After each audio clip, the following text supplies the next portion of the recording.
I was married for about 13 years. And when I reached the age of 40, my marriage crumbled, so to speak. When this happened, it was very difficult for me because I did not really have an identity of my own. So I had to sit down after the marriage and think to myself, what do I want to do with myself? Who am I? What are my aspirations?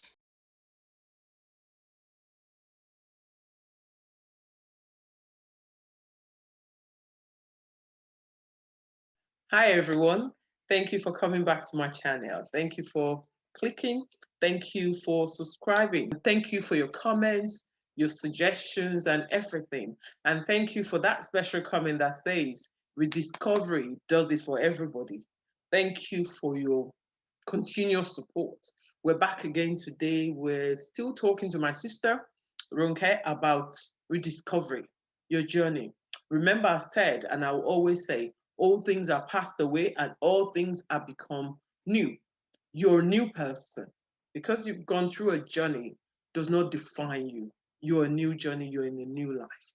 I'm going to hand over to my sister so that she can talk us through. Like I say, this is a new way we do things now. She's going to talk us through how and where she is now in our rediscovery journey.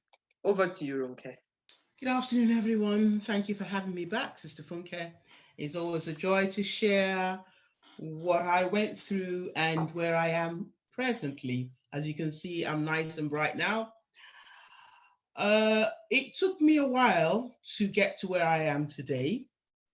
And the reason being, if you've been in a rut for a while, it does take a while for you to be able to get out. It takes you to have good support. I had my family, my sisters, my brothers that were there for me. And probably I would say it took me a good 3-4 years to actually get back to who I used to be. Because it got to a time where I actually got 3 of my passports. My passport when I was in my 20s, my passport when I was in my 30s, and in my 40s. I basically preached to myself and I said, which one do you prefer out of all these? And I found out that it was when I was in my 20s that I preferred. The 30s, when I was in my marriage, wasn't the best, so to speak. And in the 40s, I looked different. So I said, all right, what I want to do now is to work back and look like how I used to be in my 20s. To do that, I started doing exercise, started going to the gym. I started loving myself.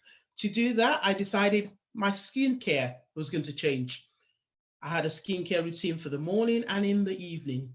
Thanks to my lovely daughters, they're in their 20s, so they were able to give me all the little tips. Also, I decided that it's time for me to think about what I want to do after I retire. Do I want to go back to school? Do I want to have my own business? And this is the stage I am at the moment, especially with COVID. I have now been able to dream, which was something that was so different. I never dreamt. I never thought, what do I want to do? Can I do this? I found it difficult. As I said, it was like I compartmented my life. I couldn't take too much. I was just living day to day. It's totally different now.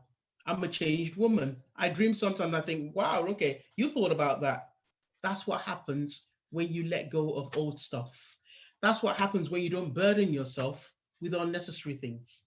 That's what happens when you decide, yes, I want to live and not just exist.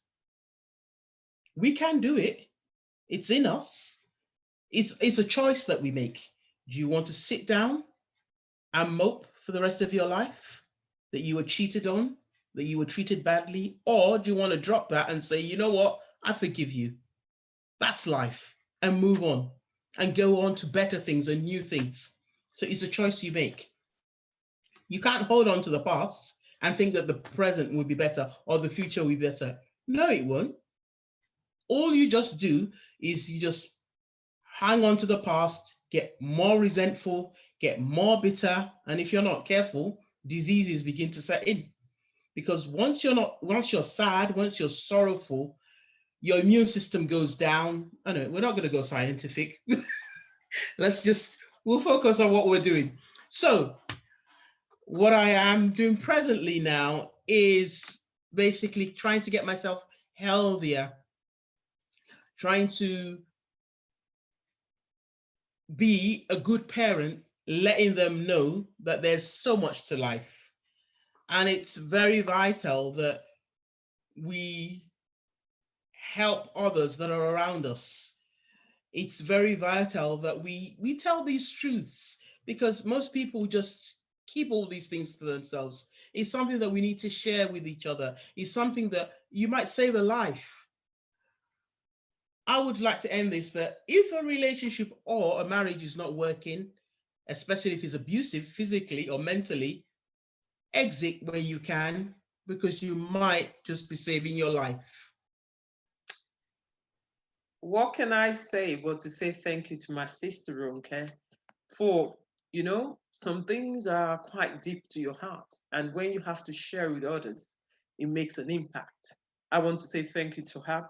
But if you pick some points she's talked about taking care of yourself. Remember, we spoke about that.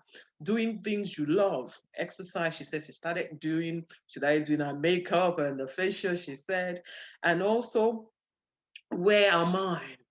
Check yourself, like I said at the beginning. Check, see what you're doing, see where you are, see what you need to see. And she became confident in herself.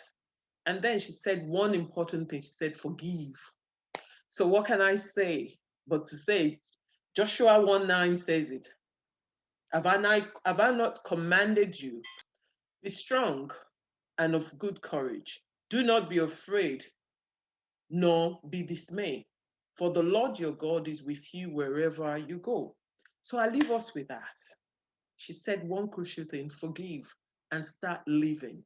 So you need to start living. Let go of the past. Because you're letting go of the past doesn't mean you're becoming, you lose your senses. No, but you're letting go of the past so that you can have a future. So forgive, let go, and focus on God. And the Lord will help us. Thank you for coming back to my channel.